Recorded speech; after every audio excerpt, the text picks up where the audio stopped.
Many of us who have seen the Pirates of the Caribbean movie series can recall Cutler Beckett and the East India Company as the main antagonists in the second and third movies within the franchise. But few know of the real East India Company, which was a British organization set up in the 1600s and existed until its demise in 1873.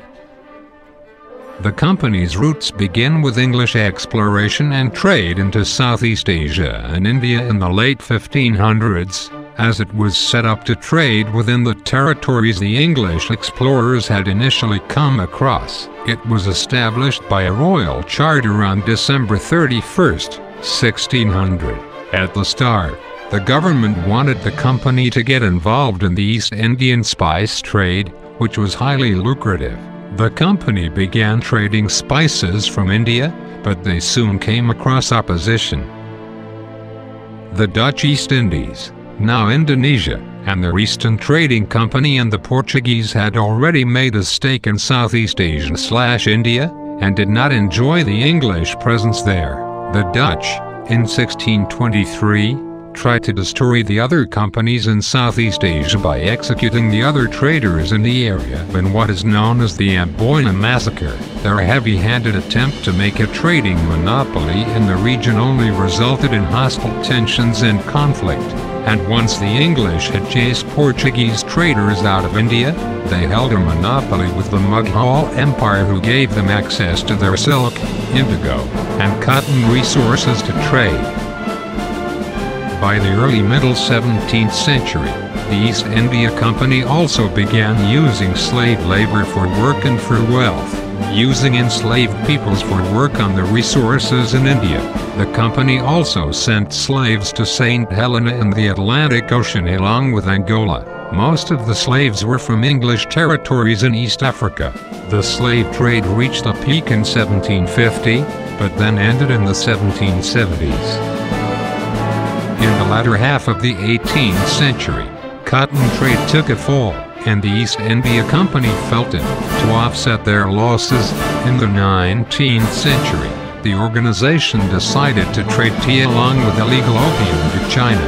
The Chinese opposition to these tradings led to the Opium War and the Arrow War, both which resulted in a Chinese defeat and an increase in British trading rights.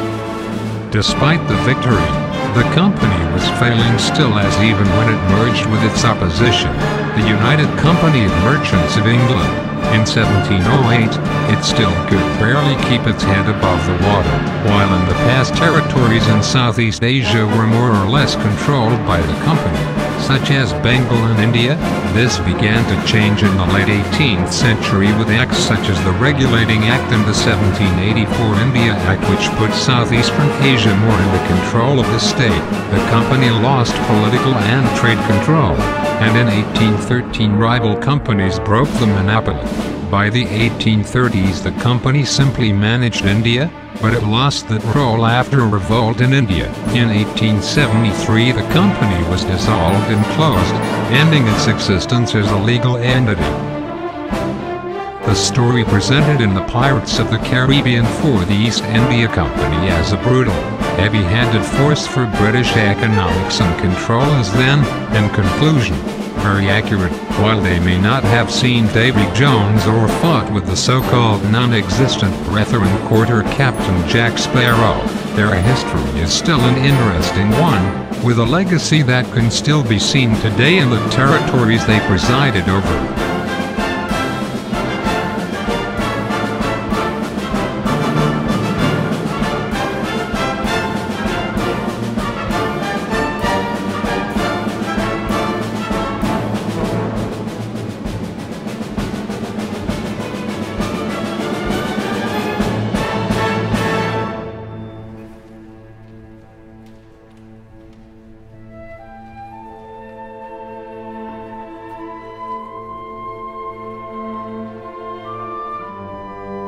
If you enjoyed the following presentation, please consider liking and subscribing to Velociraptor 97. Thank you.